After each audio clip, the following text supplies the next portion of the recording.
March 17th, 2026, Arabian Sea. 12 missiles were launched from Iranian coastal positions. Target, the USS Nimitz carrier strike group. Impact time, 6 minutes. This is the video of how the world's most powerful navy faced one of its most dangerous adversaries in a battle that lasted less than an hour, but could have triggered a war that would reshape the entire Middle East. The tension had been building for months.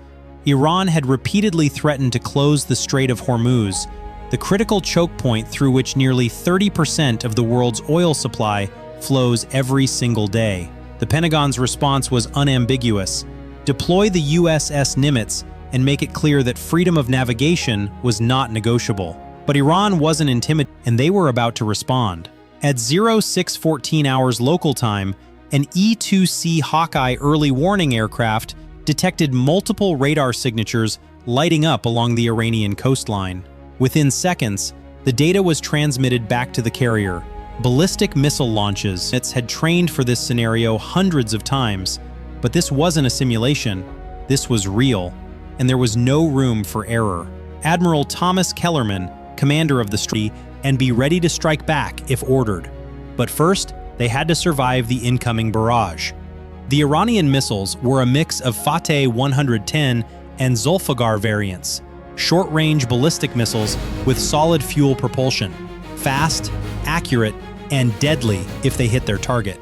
Each one carried a high-explosive warhead capable of crippling a warship or destroying an aircraft on the flight deck. At 0617 hours, the USS Lake Erie fired its first interceptor. A Standard Missile 3 roared out of its vertical launch tube, climbing rapidly into the sky.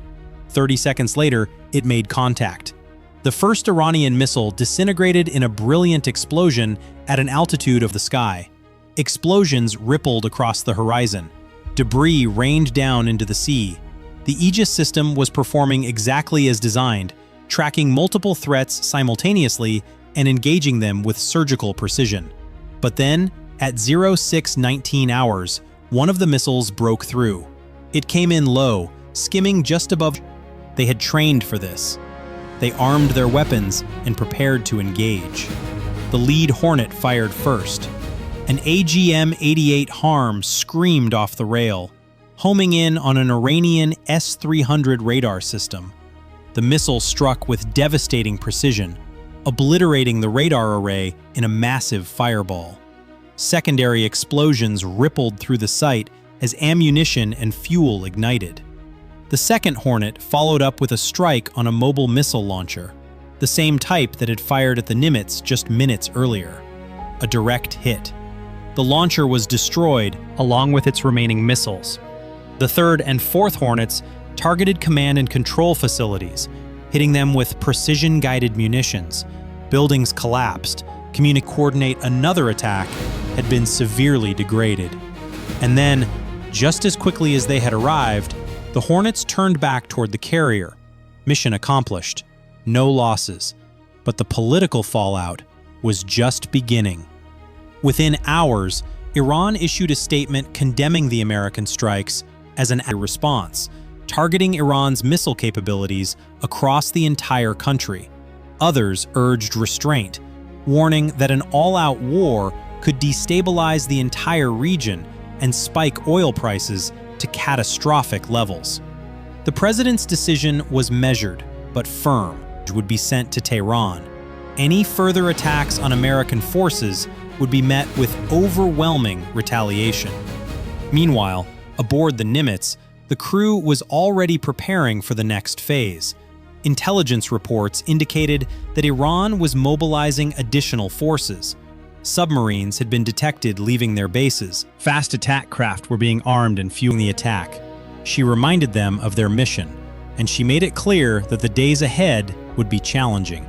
But she also told them something else, something that every sailor on that carrier needed to hear.